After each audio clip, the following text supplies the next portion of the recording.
로서 감사합니다. 이렇게 표시를 한다고 해요. 그 다음에 고맙습니다라는 그 고도 하늘이라는 뜻이라고 합니다. 그래서 우리가 땅꼬마라고 하는데 그 통통한 아이를 땅꼬마라고 하는데 그 고마가 고맙습니다의 신이라는 뜻이라고 해서 땅꼬마라 하면 땅의 신이다. 이 땅에 그 하나님의 자녀다 하는 그런 뜻이 있다고 해요. 그래서 요한복음 10장 35절에 하나님의 말씀을 받은 자를 신이라 한다고 했습니다.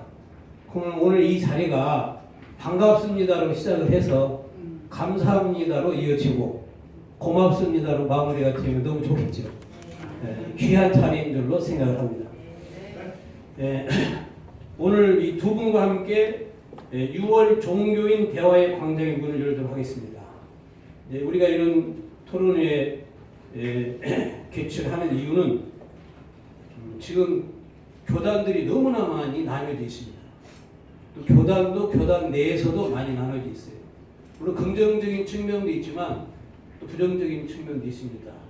성경을 가지고 우리가 예수 믿는 사람들로서 이루어진 하나님의 나라인데 정말 우리가 진정 하나님의 뜻을 제대로 깨달아서 이 시대에 하나님을 기쁘시게 하고 또 그 뜻을 이루어드리는 취지를 가지고 우리가 이 자리를 가지게 됐습니다. 이러한 목적으로 우리가 비판과 정죄가 아닌 대화와 존중으로 참뜻을 찾아가는 목적을 가지고 이 토론회를 진행하고자 합니다. 같이 이해해 주시고 참여해 주시면 감사드리겠습니다. 본 토론회 진행 방식은 1부 발제 시간과 2부 질의응답 시간으로 진행하게 됩니다. 먼저 우리 패널분들께 주의사항을 좀 드리면 발제문에 충실한 발제를 좀 해주셨으면 좋겠고 발제 시간을 좀 엄수를 해주시면 감사하겠습니다. 또 타 발제문에 대해서 비하하는 발언은 좀 금지를 해주시고 타 발제 시 경청하는 성숙함과 핵심 질문에 맞는 성경적인 답변도 아울러 부탁을 드리겠습니다. 또 이렇게 여러분들이 오셔서 참관을 해주셨는데 귀한 발걸음을 해주셨습니다. 기왕 오신 김에 발제문도 경청도 좀 해주시고 질문 시 발제문 내에서 질문을 해주시고 발제자들에 대한 비판은 자제를 부탁드립니다. 평화롭고 공정한 분위기에서 토론회를 의미 있게 마칠 수 있도록 부탁을 드리겠습니다. 그럼 오늘 토론 주제를 말씀을 드리겠습니다. 오늘 토론 주제는 6월절에 예수님께서 피로 세우신 새 언약은 무엇인가? 이런 주제가 되겠습니다. 오늘 두 교단에서 발제하실 때 발제문을 잘 들어보시고 유익한 시간이 되시기를 바랍니다. 발제 순서는 약칭으로 말씀드리겠습니다. 장로교, 신천지 예수교 순으로 진행하겠습니다. 발제 시간은 아까도 말씀을 좀 나눴는데 10분에서 15분으로 드리고 참관자들이 좀 이해할 수 있도록 논리적이면서 최대한 쉽게 발제해 주시면 감사드리겠습니다.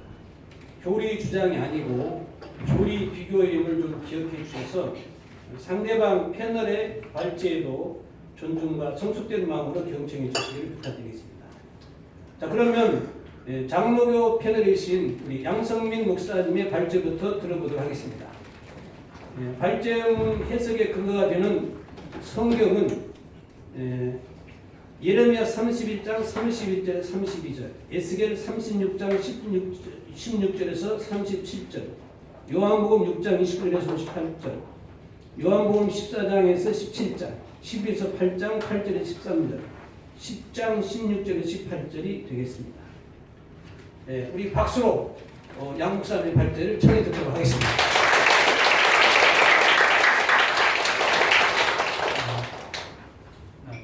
안 들리는 것 같아요.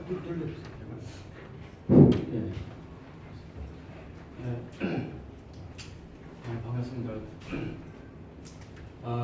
그 6월절 예수께서 6월절 예수님이 6월절 날 돌아가셨잖아요. 잡히셔서 이제 십자가에 죽으셨는데 죽으시기 전날 밤 제자들과 함께 이제 성찬을 하시잖아요. 포도주를 주시면서 포도 잔을 주시면서 이 잔은 내 피로 세운 언약이다, 새 언약이다. 그러니까 예수님이 피 흘리시는 목적을 새 언약과 연관을 시켜요. 새 언약을 세우기 위함이다. 그러니까 이 새 언약을 안다는 건 굉장히 중요한 이유가 뭐냐면 새 언약을 알아야 예수님이 피 흘리신 목적 그리고 예수님이 피 흘려서 우리에게 주시길 원하는 그 은혜가 무엇인지 하나님의 구속사의 경륜을 깨달을 수가 있다는 것이죠. 그냥 예수님 믿습니다. 예수님 보혈 믿습니다. 보혈의 능력 뭐 그렇게 외쳐도 그 새 언약의 내용을 모르면 그거 굳게 들으면 그건 거의 미신 같은 거예요. 그러니까 언약이 없는 상태에서 그냥 믿습니다. 뭐 이건 신념이 되거나 미신이 될 수 있다. 그런 의미에서 이 성경이 말하고 있는 예수님의 피로 세운 새 언약이 도대체 뭔가 이런 걸 이제 깨닫는다는 것은 굉장히 중요한 거다라는 것이죠. 근데 이제 새 언약이라고 했을 때는 옛 언약이 있다는 얘기잖아요, 그죠?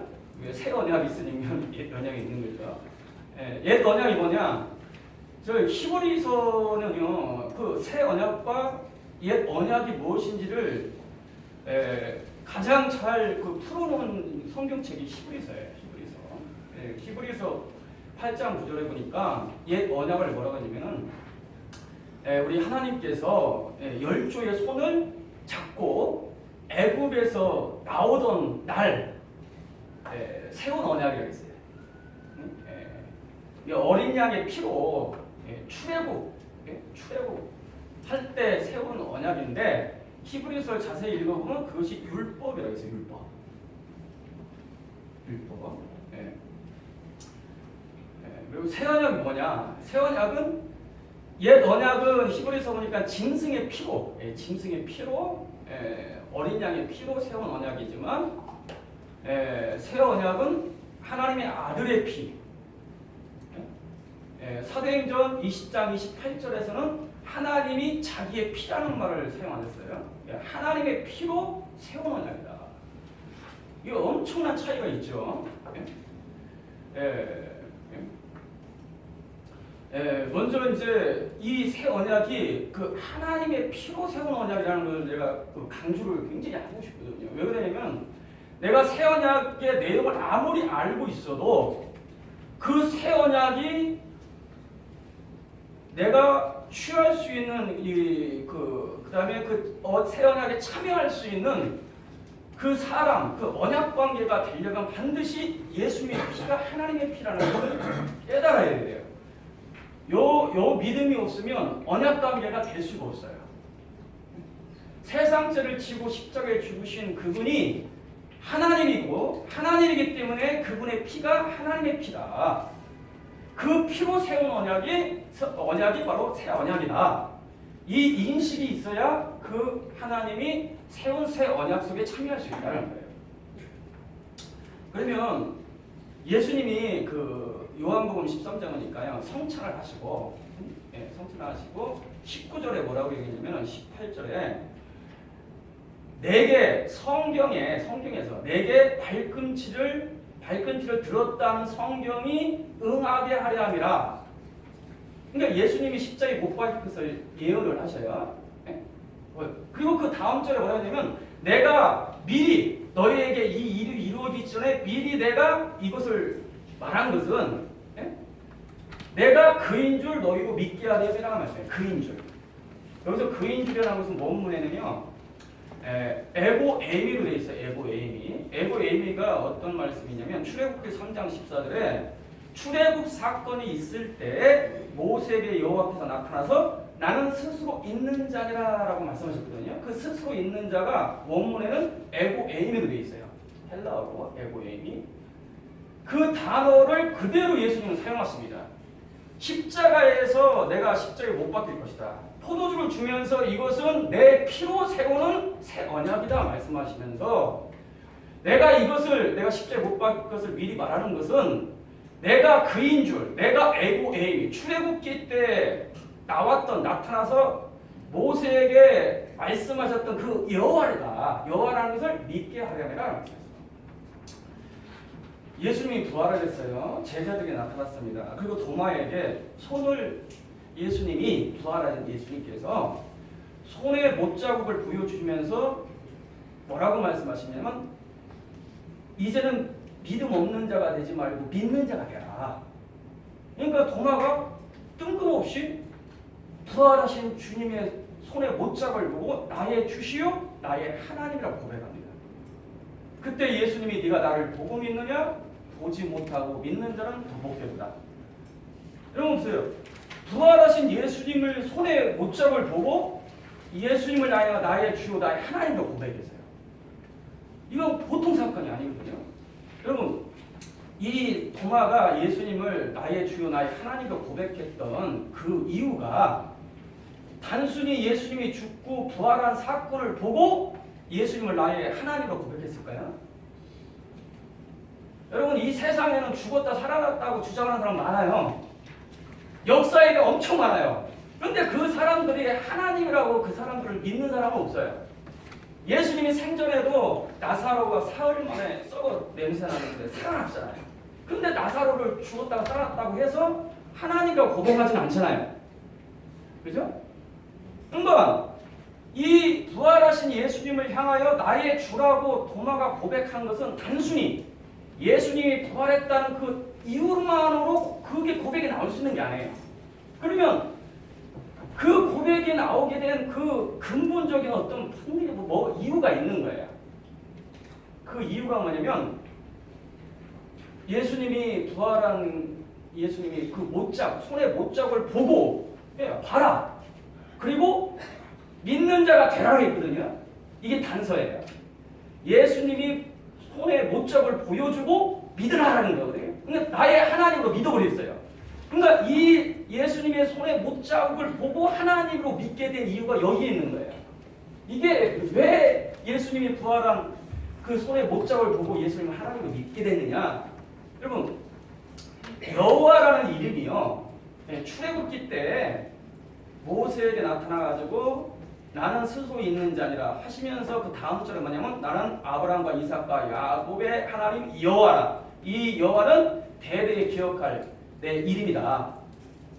표니라. 아멘? 여호와가 이름이에요. 근데 그 여호와라는 단어가 히브리어로요 4글자로 있어요. 히브리어는 원래 자음만 이루어져 있어요. 자음만. 원래 자음으로 구성이 되어 있어요. 근데 이게 이제 표의 문자거든요. 한자는 하나하나마다 상징적인 의미가 있어요. 이게 상형문자라고 하잖아요. 히브리어도 상형문자예요. 그래서 단어 하나하나에 다 의미가 있어요. 근데 여호와라는 이름은 4글자로 이루어졌는데요. 첫 번째 윷이라고도 하고 윷이라고 해요. 윷, 해, 바브, 해. 이 4글자로 이루어졌어요. 4글자로. 근데 한자 한자가 다 의미가 있는데 윷이라는 게 뭐냐? 윷 이게 뭐냐면은 손이라는 의미예요. 손. 헤이 바라. 그다음에 바브 그게 못이고. 헤이 바라. 그러니까 여호와라는 이름 뜻이 어떤 의미가 있냐면 손을 봐라. 그리고 못을 봐라. 손에 못을 보라는 거예요. 그게 출애굽기 때 모세에게 나타나가지고 처음으로 하나님의 이름을 계시한 의미인 거예요. 여러분 놀랍지 않습니까? 아니 하나님 이름 자체가 손에 못자국을 보라는 거예요. 이 의미하는 어떤 의미가 계시되고 예언이 된 거냐면 여러분 여호와는 죽을 수 없잖아요. 아니 여호와께서 어떻게 손에 못을 박일 수 있습니까? 손에 못을 박힐 수 있는 분이 아니잖아요. 그런데 여호와라 이름 자체가 여호와께서 손에 못을 박힐 것을 그 이름 자체가 그거예요. 그 이 의미는 어떤 의미가 포함되어 있는 거냐면 여호와께서 사람이 되어 오셔서 십자가에 못 박힐 것을 예언하고 있는 것이 여호와라는 이름이에요. 이 여호와라는 이름이 구약 성경에는 6,000번 이상 나와 있습니다. 6,000번 이상. 6,000번 이상 나오는데 유대인이었던 도마는 귀가 빠갑도록 여호와라는 이름을 들었을 거예요. 그죠?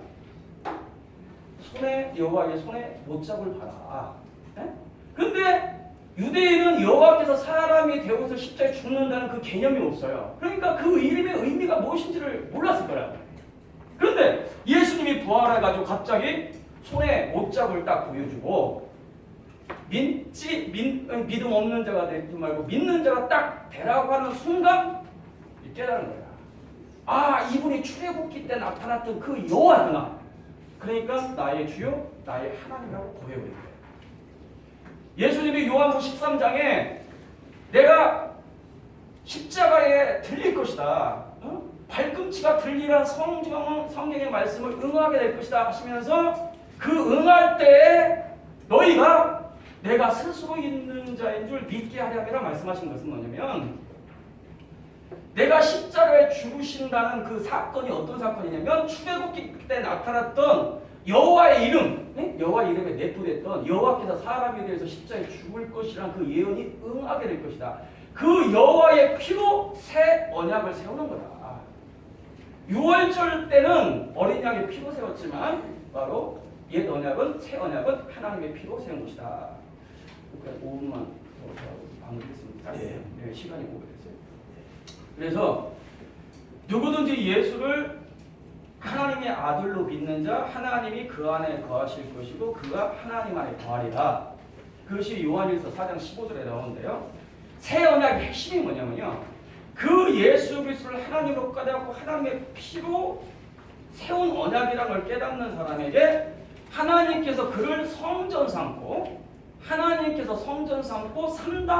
과정을 통해서 오심으로 하나님의 처소요 하나님의 보좌요 하나님의 나라가 믿는 자들 가운데서 이루어지고 임할 것이다 라는 예언이 새 언약의 핵심입니다.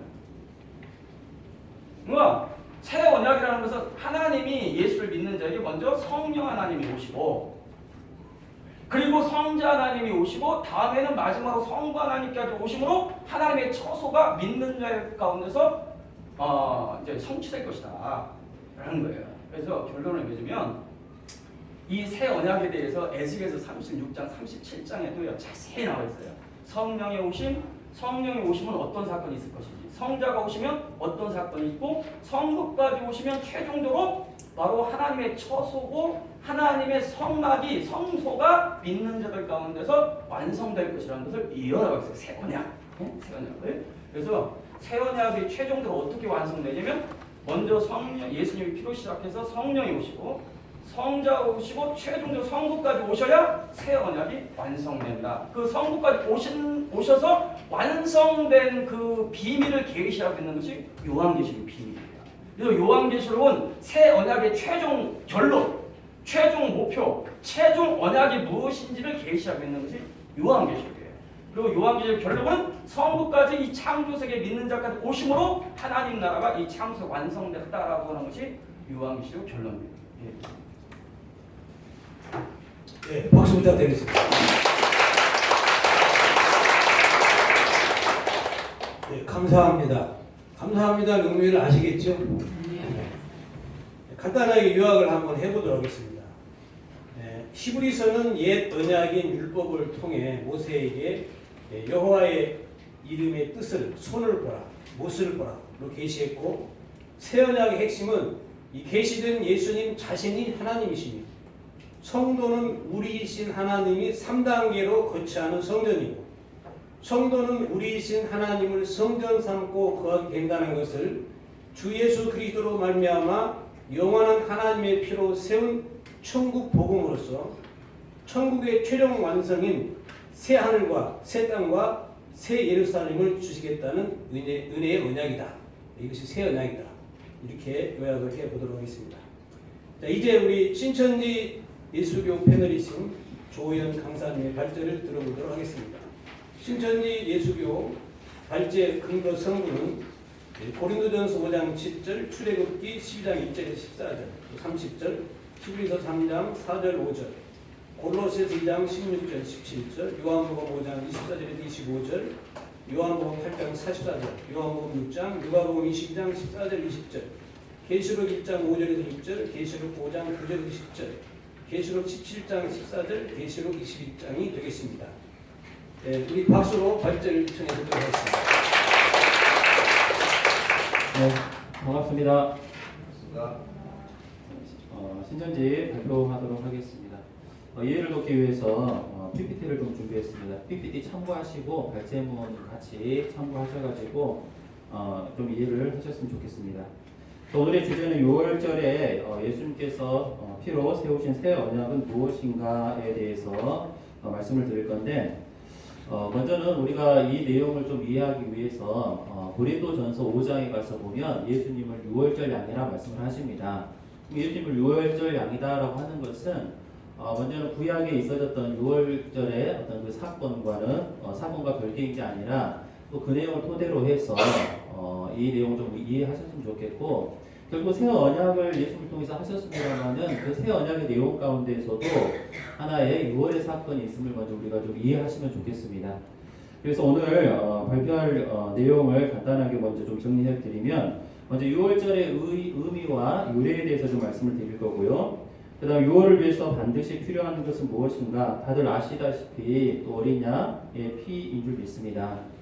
그리고 예수님을 왜 유월절 양이라 했는지 이 내용과 또 시대마다 있어지는 유월의 사건에 대해서 좀 말씀을 드리겠습니다. 그리고 이 시대마다 있어지는 유월의 사건이라는 것도 마지막 때 예수님께서 새 언약 하신 내용 안에도 이 예수님의 피를 통해서 하나의 사망에서 생명으로 옮겨지는 사건이 있기 때문에 이 내용으로 말씀드리겠습니다. 네, 다음입니다. 자, 먼저 유월절의 의미와 유래, 굳이 설명을 안 드려도 다 잘 아시겠습니다만은 다시 한번 좀 설명을 드리면요. 유월이라는 것은 우리가 아시다시피 한자죠. 그래서 넘을월 해서 한마디로 넘어간다는 의미입니다. 이 유월이라는 이 사건이 있게 된 것은 모세 때 먼저 있게 되는데, 한마디로 모세 때 가서 보니까 조금 이따도 설명드리겠습니다만은 이 사망에서 생명으로 넘어간다, 죽음에서 넘어간다라는 의미가 되겠습니다. 이 이제 유래는 한마디로 이제 모세 때 10번째 재앙이 장자 심판인데, 그 장자 심판에서 사망 가운데 거하지 않기 위해서는 한마디로 이 양의 피가 필요했고, 그 양의 피가 묻혀진 그 집에는 그 재앙이 넘어간다라는 의미가 되겠습니다. 그래서 이때 반드시 필요했던 것이 한마디로 어린 양의 피인데, 여기서 말하는 이 어린 양의 피를 통해서 죽을 수밖에 없는 이 장자가 살 수 있는 유일한 길이 되겠죠. 그래서 이 어린 양의 피라는 것은 한마디로 생명과도 관련이 깊숙이 되어 있는 줄 믿습니다. 그럼 이 내용을 우리가 좀 이해하기 위해서, 유월절에 대해서 이해하기 위해서 먼저 역사적인 사건을 통해서 좀 보도록 하겠습니다. 먼저 모세 때 육적인 유월의 사건이 있었는데요. 이 사건은 지금으로부터 약 3,500년 전에 있었던 사건입니다. 이 6월의 사건이 있기 전에 하나님께서는 아브라함하고 약속하시기를 너희 후손이 이방이 되게 되어서 400년 동안 종살이 할 거다. 그 후에 이제 내 많은 백성들을 그 나라에서 이끌어낼 것이다 라는 예언을 하시고, 이 예언대로 하나님께서는 모세를 택하셔가지고 이 약속을 이루시게 됐죠. 그래서 먼저는 그것이 이 예언하신 대로 나타나고 보니까 그 이방 나라는 애굽으로 나타난 것이고, 그 애굽에서 400년 동안 종살이를 하다가 하나님께서는 이 아브라함하고 하신 예언을 이루시기 위해서 모세를 택하셨고, 또 그 모세를 통해서 이 애굽에 사로잡혀 있는 백성들을 인도하시고자 합니다만은 그 애굽 왕 바로였던 이 사람이 풀어주지 않기 때문에 하나님께서는 이제 10가지 재앙을 내리시죠. 그래서 이 10가지 재앙을 내릴 때에 그 애국 왕은 더욱더 간파해졌다라고 성경에 기록되어 있습니다. 그래서 이게 마지막 재앙으로 10번째 재앙인 장자 심판을 하시게 되는데, 그 장자 심판에 있어서 사람이 됐든 짐승이 됐든 이 애굽에 있는 첫 것은 다 죽일 것이다라는 그 약속을 하시게 되는 겁니다. 근데 한 가지 그 사망 가운데에서 살 수 있는 유일한 한 길이 있는데, 그 길은 한마디로 어린 양을 잡아서 그 문설주에 또 인방에 피를 발랐을 때에 그것을 보고 그 집은 재앙이 넘어간다라고 해서 하나의 유월이 되겠죠. 그래서 그 당시에 살 수 있는 이 장자의 심판으로서 유일하게 살 수 있는 길은 그 어린 양의 피를 문설주와 인방에 발랐을 때에 그 집은 살 수 있는 유일한 길이 되겠습니다. 산다는 것은 한마디로 죽을 수밖에 없는 어떤 상황에서 산다라는 것은 하나의 그것이 구원이라고 우리가 할 수 있겠습니다. 이것은 지금으로부터 약 3,500년 전에 애굽에서 있어졌던 사건인데, 하나님께서는 이 사건을 통해서 단순하게 이런 사건이 있었다라고만 기록하신 것이 아니라 그 사건을 통해서 장래의 것을 또 말씀하신다라고 합니다. 이 장래의 것을 말씀하실 때 골로새서에 가서 보니까, 눌러주세요. 모세 때 6월의 사건은 한마디로 장래에 있어질 일에 대해서 그림자와 같다라고 말씀을 하십니다. 그림자라는 것은 참 실제가 있을 건데, 골로새서 2장에도 가서 보면 이 절기는 장래의 그림자라 하고, 또 히브리서 3장에 가서 보면 모세는 한마디로 장래에 있어질 일에 대해서 알려주기 위해서 상황으로 왔다라고 말씀을 하십니다. 그리고 히브리서 10장에서는 이 모세를 통해 주신 이 율법이라는 것은 모형과 그림자다라고 말씀을 하신 거 보면 한마디로 이 사건을 통해서 단순하게 그 사건만을 이야기하시는 것이 아니라 이 사건을 통해서 장래에 무엇인가를 알려주시고자 하시는 사건이 있는 거죠. 근데 그림자라 했기 때문에 참 형상이 있고 참 실체가 있을 건데 이 참 형상, 참 실체는 언제 나타나게 되느냐? 우리가 아시다시피 초림 때로 나타나게 됩니다. 네, 다음입니다. 다음. 네. 자, 그러면 모세 때의 그 육적인 또 6월의 사건이 있을 가운데에 그것을 그림자를 할 것 같으면 참 형상으로 나타나고 보니 초림 때 나타나게 되는데 그래서 고린도전서 5장에 예수님을 6월절 양이라 했다면 한마디로 예수님 때의 초림 때에도 6월의 사건이 있게 되는 겁니다. 6월의 사건이라는 것은 한마디로 죽음 가운데에서 생명으로 나오는 과정인데 초림 때로 가서 보면 육적으로 어떤 죽음 가운데 있었던 것이 아니라 사복음서 내용을 가서 보면 초림 때 가서 보니 아브라함의 혈통으로 났던 이 이스라엘 민족이 있습니다. 그러나 이 민족이 육적으로는 아브라함의 혈통으로 났겠습니다만은 예수님의 말씀을 통해 가서 보니까 영적으로는 사단 아래 사로잡혀 있다라고 말씀을 하십니다. 그래서 요한복음 5장에 가서 보니까 예수님께서 내 말을 듣고 또 나 보내신 이를 믿는 자는 심판을 받지 않고 사망에서 생명으로 옮겼느니라 라고 말씀을 하십니다. 초림 때에 한마디로 예수님의 말씀을 듣고 예수님이 보내신 하나님을 믿는 자가 사망 가운데 거하는 것이 아니라 생명 가운데로 나올 수 있고 예수님 앞으로 나오는 것이 한마디로 생명 앞으로 나오는 거겠죠. 예수님 앞으로 나오기 이전에 어떤 상황이었냐? 그 당시에 종교 지도자라 하는 서기관이나 바리새인에 대해서 마태복음 23장에는 예수님께서 여러 가지로 그들의 실체에 대해서 말씀을 하고 계십니다. 마태복음 23장 33절에 가서 보면 그들을 가리켜서 뱀이다, 독사의 새끼다 라고 이야기를 하고 있고 또 그들이 있는 곳을 무덤이라 합니다. 그리고 그 안에는 죽은 자의 뼈가 가득하다라고 말씀을 하십니다. 그러면 거기서 죽은 자라는 것은 이런 육적인 육신이 죽어 있는 것이 아니라 한마디로 예수님께서 살리고자 하시는 것은 영을 살리시고자 한다고 말씀하신 것처럼 뭐가 죽어 있었냐? 영이 죽어 있었다는 거죠. 그래서 예수님께서는 그 죽어 있는 영혼들을 그 무덤과 같은 서기관과 바리새인의 교단에서 끄집어내시기 위해서 한마디로 오셨고 또 끄집어내시기 위해서 필요했던 것이 또 예수님의 피인 줄 믿습니다. 그럼 초림 때 예수님이 피에 대해서 말씀을 하시는 것이 요한복음 6장인데 예수께서 내가 하늘로부터 내려온 산떡이다 라고 말씀을 하시고 이 떡이 곧 내 살이고 또 내 피다 라고 말씀을 하십니다. 그러면 그 예수님의 살과 피를 먹는 자에게 또 생명을 허락하신다 라고 말씀하신 것처럼 예수님의 살과 초림 때도 예수님의 살과 피를 먹어야 됐었는데 그럼 그때 요한복음 6장에 예수님이 말씀하시는 그 살과 피라는 것은 진짜 이런 육적인 피냐? 예수께서 살과 피라고 이야기를 하니까 그 당시에 있어졌던 그 앞에서 많은 사람들이 그 내용을 들었습니다만은 진짜로 육적인 살과 피라고 생각을 했다라는 거죠. 그러다 보니까 예수님의 하신 말씀을 도대체 알아들을 수가 없었고 결국 알아들을 수 없는 그 결과로 다 떠나가게 됐습니다. 그럴 때 예수님께서는 그 남은 12제자에게 너희도 가려느냐라고 이야기할 때에 그 베드로가 고백하기를 주여 영생의 말씀이 여기 계시면 우리가 네게로 가오리까 라고 하신 것처럼 예수님께서 말씀하시는 피와 살이라는 것은 이런 육적인 피와 살을 말씀하신 것이 아니라 한마디로 그 피에 생명이 있는 것처럼 초림 때 예수님의 말씀을 통해서 한마디로 생명을 얻을 수 있는 것이고 그 말씀을 통해서 이 사단 마귀의 정체 또 존재에 대해서 알게 되더라는 겁니다. 그래서 그 사망 가운데 있던 그들을 이제 예수님의 말씀을 깨닫고 먼저는 사단 아래 사로잡혀 있었다는 걸 알려주시게 되는 거죠. 그래서 요한복음 8장에서도 예수님께서는 진리를 알지니 진리가 너희를 자유케 하리라 라는 말씀을 하십니다.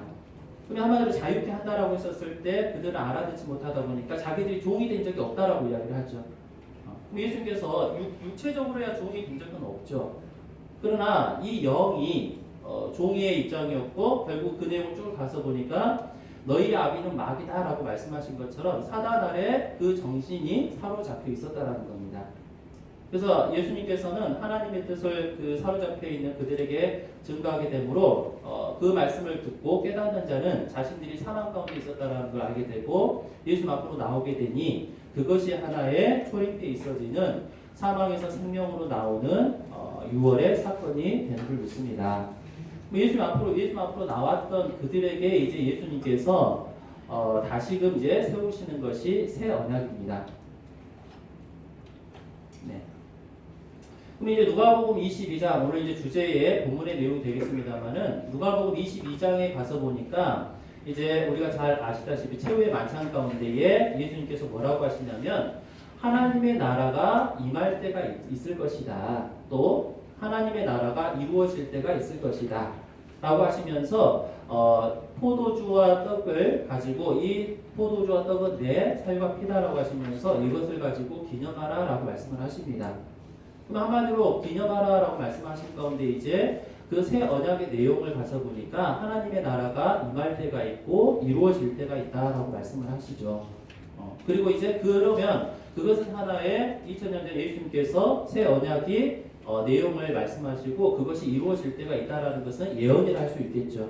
이 예언이라는 것은 때가 되면 이루어지게 되는데 그 이루어지기까지 이 사건을 잊어버리면 안 되기 때문에 떡과 포도주로서 기념하라라고 말씀을 하십니다. 물론 우리가 초림 때에 떡과 포도주로 기념했었을 때 우리가 지금까지 지켜오는 것이 하나의 성찬식이라 할 수 있는데 물론 성찬식 안에는 우리가 초림 때 또 우리의 죄를 위해서 피 흘려 돌아가신 예수님을 기념하는 부분도 있죠. 그리고 우리가 성경 사복음서나 성경을 내용에 가서 보니까 단순하게 그것만 우리가 기념하는 것이 아니라 새 언약이라고 말씀하셨기 때문에 또 그 새 언약의 내용은 하나님의 나라가 이룰 때가 있고 임할 때가 있다라고 약속을 하셨기 때문에 그것 또한 우리가 알아야 될 줄 믿습니다. 그러면 이것은 하나의 이제 그 아래는 예언이 담겨져 있고 또 이것이 뭐 할 때가 있냐면 이루어질 때가 있습니다. 그러면 구체적으로 하나님의 나라가 어떻게 이루어지는지 또 하나님의 나라가 어떻게 임하는지에 대해서 사복음서나 서신서에는 부분적으로 기록을 해놨습니다. 그래서 부분적으로 기록해 놓은 것을 이제 요한계시록으로 가서 보니 그것을 종합해 놓았는데 우리가 새 언약이라는 것은 한마디로 간단하게 요약하면 하나님의 나라를 알리시고 임하시는 내용을 기록하고 말씀하셨기 때문에 이 새 언약의 핵심은 요한계시록이라 할 수 있습니다. 우리가 단순하게 이 새 언약의 내용만 알고 있을 것이 아니라 구체적으로 하나님의 나라가 어떻게 임하는지 또 하나님의 나라가 어떻게 이루어지는지 그 내용을 알아야 되겠죠. 그 내용을 알기 위해서 구체적으로 기록해 놓은 것이 요한계시록인데 네, 다음입니다. 네, PPT 다음 먼저 주세요.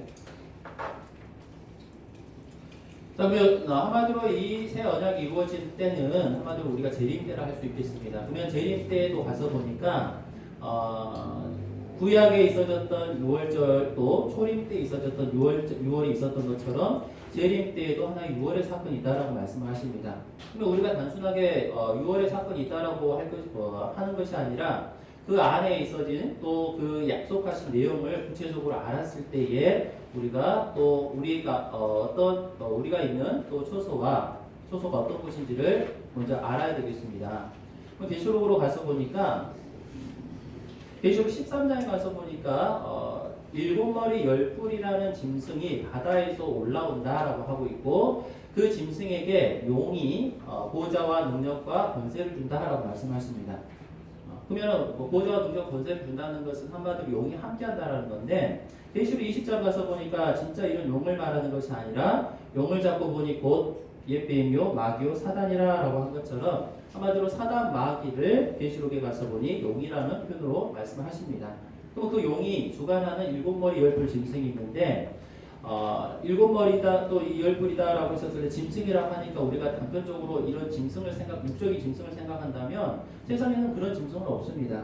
근데 이것 또한 우리가 생각해 봤었을 때 그 안에는 비밀이 담겨져 있고 또 그 비밀을 알았을 때의 이 내용도 우리가 깨닫게 될 것입니다. 강사님 시간이 돼서 1분 안에 마무리 부탁드리겠습니다. 네. 2분만. 2분 드리겠습니다. 5분보다는 좀 짧습니다. 그래서 그 계시록 13장에 일곱 머리 열두 짐승이 나오는데 한마디 용이 주관하죠. 근데 계시록 17장으로 가서 보니까 이 일곱 머리 열두 짐승을 음녀가 타고 있다라고 말씀을 하십니다. 그리고 그 음녀의 이마에는 바벨론이라 기록되어 있고 또 이 여자가 앉은 곳은 많은 물이라라고 말씀을 하십니다. 근데 많은 물이라는 것은 진짜 이런 물이냐? 한마디로 계시록 17장에 가서 보면 백성과 무리와 열국과 방언이라 말씀을 하시는데요. 이것 또한 우리가 단순하게 어떤 세상이라 할 것이 아니라 그 안에 또 담겨져 있는 뜻이 있겠죠. 그것도 이제 우리가 알아봐야 되는 부분인데 이 음녀에게 은행의 포도주가 있다라고 말씀하시고 이 음녀 이마에 바벨론이라 기록되어 있는데 계시록 18장에 가서 보니까 이 바벨론이라는 것은 귀신의 처소다라고 말씀을 하십니다. 그리고 이 바벨론에 의해서 만국이 은행의 포도주로 인해서 만국이 미혹되어 있고 곡술로 만국이 무너져 있다라고 말씀을 하신 가운데에 그러면 이 계시록을 가서 보니까 한마디로 사단 마귀라는 존재에 대해서 말씀을 하실 때에 계시록 12장에 가서 보면 한마디로 어린 양의 피가 나옵니다. 어린 양의 피와 증가하는 말로 용과 싸워 이기게 되고 하나님의 나라가 세워진다라고 말씀을 하십니다. 그리고 이제 17장 또 18장 눌러주세요. 17장, 18장의 내용 가서 보니까 18장에 가서 보면 내 백성아 그 바벨론에서 나와서 그의 죄에 참여하지 말고 그의 받을 재앙을 받지 말라라고 말씀하십니다. 그럼 이것도 한마디로 그 재앙이라 했기 때문에 심판이 있다라고 말씀을 하시는데 그럼 거기에서 마지막 때도 거기에서 이제 건져내는 또 나오게 하는 일이게 되는데 그 나오게 할 때 반드시 필요한 것이 어린 양의 피인 줄 믿습니다. 그 말씀을 듣고 이 나오는 이들이 한마디로 하나님의 나라가 되는 것이고 하나 더 눌러주세요. 네, 이들이 한마디로 계시록 1장 또 계시록 5장의 내용을 봐서 보니 예수님의 피로 제사함을 받았다라고 하십니다. 이들이 나오는 이들이 먼저는 14만 4천이라 말씀하시고 그 후에 셀 수 없는 큰 무리가 어린 양의 피에 그 옷을 씻어 희귀하고 나왔다라고 하십니다. 그럼 이들이 마지막 때에 어린 양의 피에 또 그 옷을 씻고 나오는 한마디로 마지막 때에 온전히 구원 얻은 이들이라 말씀을 드릴 수가 있겠습니다. 네, 이상입니다. 네, 감사합니다. 그 초과 진행된 부분에 대해서는 다음에 참고를 하도록 하겠습니다. 신천지 예수교 그 핵심 요약을 정리를 해드리면 모세 때 유월절은 육적 사건으로 모형과 그림자로 참 형상이 있음을 알리고 있으며 초림 때는 예수님의 계시의 말씀이 유월절 양식이 되어 이 양식을 먹고 사망에서 생명으로 나오는 유월절 사건이었으며 이때 예수님은 피로 새 언약을 하신다. 새 언약의 내용은 하나님의 나라가 이루어지고 임해 오신다는 것이며 구체적인 사건을 기록한 것이 요한계시록인데 이루어질 때 믿으라고 주신 것이다.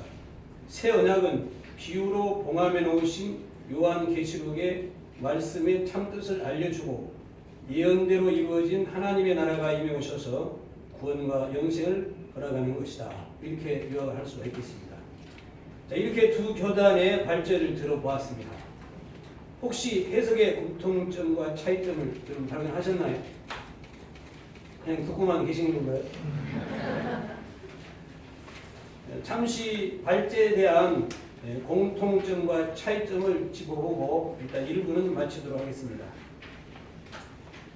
자, 제14회 영등포 종대강 발표의 공통점과 차이점. 주제는 6월절에 예수님께서 피로 세우신 새 언약은 무엇인가입니다. 공통점은 모세에게 주신 율법은 참 형상이 아니며 예수님은 그 흘리신 피로서 새 언약을 하셨는데 새 언약의 내용은 천국 복음이며 하나님의 나라가 이 땅에 임한다는 것이다.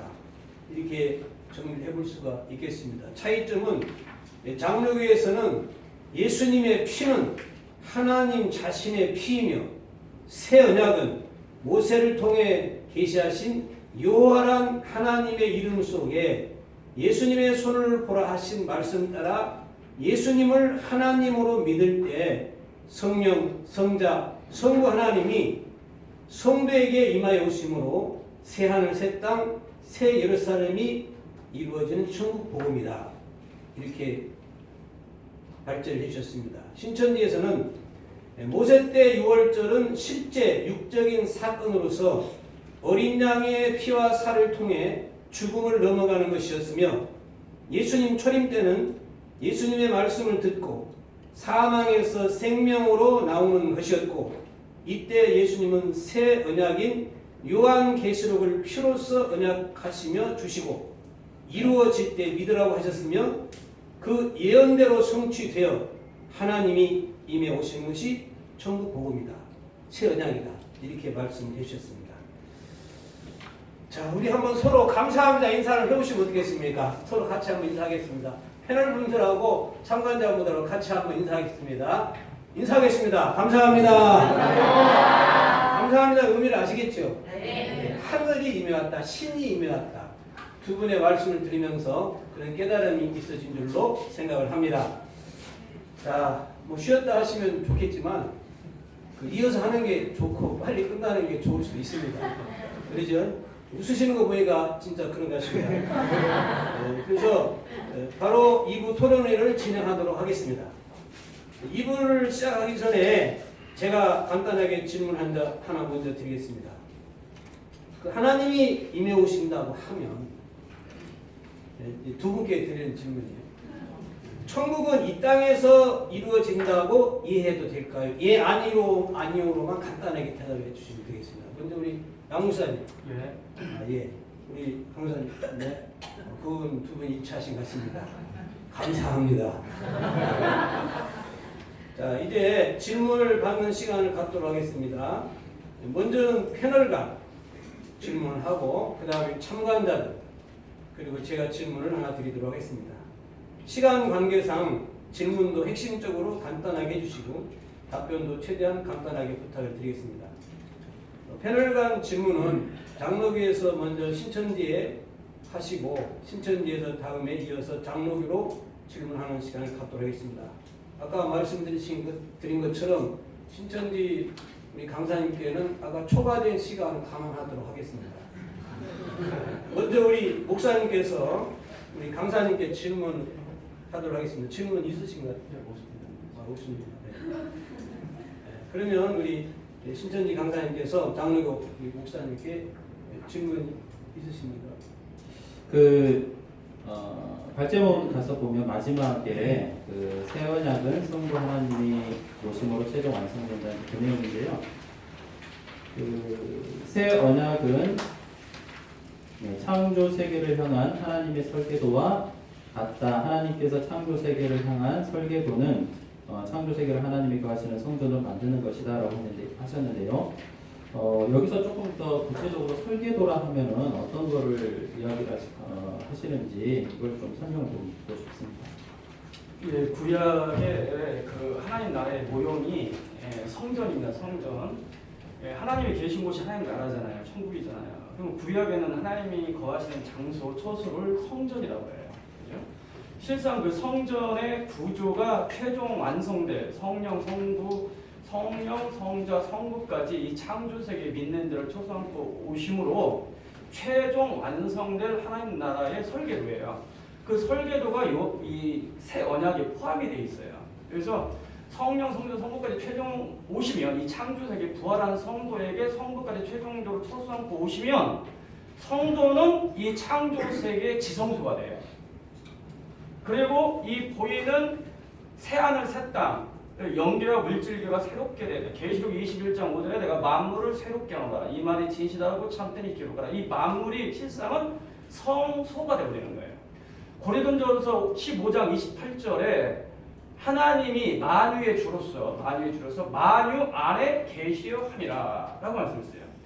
고린도전서 15장 부활장이잖아요. 부활장에 갑자기 하나님의 목적을 나와요. 이 창조 세계에 하나님이 만유의 주인으로서 계시기를 원하신다는 거예요.